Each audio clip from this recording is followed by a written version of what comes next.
Finding a place to live in GTA, which is short for Greater Toronto Area.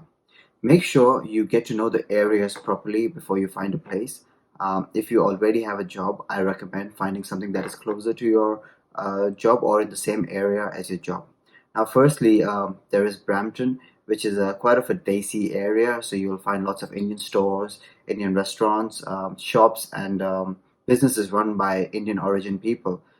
Finding place to rent here is quite fairly easier compared to other areas, and it would feel like you'd never left India. There's Mississauga, which is fairly rich community. There's lots of Muslims from the Gulf here. Um, because it's closer to Brampton, you will find a lot of Indian restaurants and shops here too. Most people, what they do is they stay on the border of Brampton and Mississauga, so they get the best of both worlds. After that, we have Scarborough, which is more of South Indians and Gujaratis here. And since it is really close to Toronto downtown, it is really well connected by public transit. Then there's also North York, which is sort of a mixed population, and Markham, which is more of a Chinese population.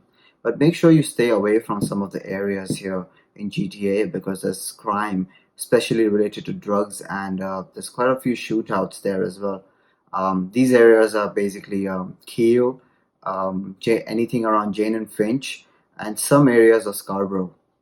Lastly, my favorite is Toronto downtown. It's beautiful, it's very well connected by public transit, but it is expensive to live there.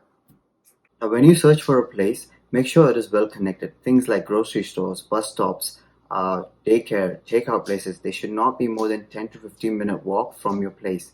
You can find out these things on Google Maps easily.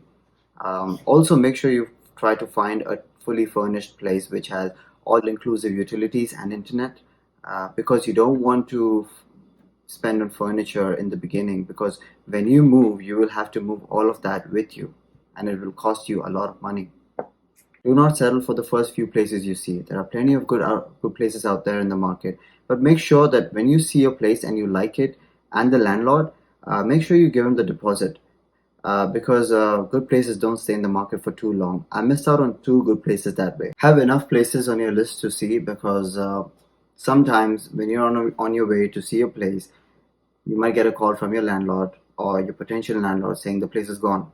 So have enough places to see.